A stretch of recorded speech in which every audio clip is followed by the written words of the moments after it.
இப்போ பொதுவாக பார்த்தீங்கன்னா சிறு முதலீட்டு படங்களுக்கு வெற்றி அப்படின்றது ரொம்ப அரிதாக இருக்குது. திரையரங்குகள்லையும் எந்த ஷோ ஓடுதுன்னே தெரியல அப்படின்ற மாதிரியும், அதை கொஞ்சம் முறைப்படுத்தி ஏதாவது ஒரு ஷோ காலையில் 11 மணி ஷோன்னா சிறு முதலீட்டு படம் ரிலீஸ் ஆகும்னு ஏதாவது பண்ண முடியுமான்னு பல தயாரிப்பாளர்கள் கோரிக்கை வைக்கிறாங்க. நீங்கள் என்ன நினைக்கிறீங்க? இல்லை, சிறு முதலீட்டு படங்கிற வார்த்தையை காட்டிலும் அனுபவம் இல்லாமல் நிறைய படம் எடுத்து வைக்கிறாங்க.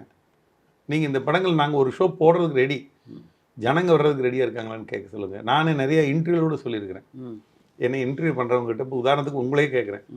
இந்த ஒரு 6 மாதமோ 1 வருஷமோ நீங்கள் தியேட்டருக்கு போய் படம் பார்த்துருந்தீங்கன்னா எந்த சிறு முதலீடு படம் நீங்கள் பார்த்தீங்க? 2 படம் சொல்லுங்கன்னா யாருமே சொல்ல தெரியல ஒருத்தருக்கும். சினிமாவில் இருக்கிற நம்மளே சிறு முதலீடு படத்தை போய் பார்க்குறதில்ல. நம்மளே வந்துட்டு ஒரு ரஜினிகாந்த், விஜய், அஜித், கமல்ஹாசன் இப்படி நடித்த படம் தான் நம்ம போகிறோம்ல ஒழிய, நம்மளே அந்த சின்ன ஆர்டிஸ்ட்டே இல்லாத படத்துக்கு போக மாட்டேங்கிறோம். அப்படி இருக்கும்போது மக்கள் அந்த படத்துக்கு வருவான்னு இவங்க எப்படி எதிர்பார்க்காங்கன்னு எனக்கு புரியல. சிறு முதலீடு பண்ண குவாலிட்டியே இருக்கிறதில்ல அதில்.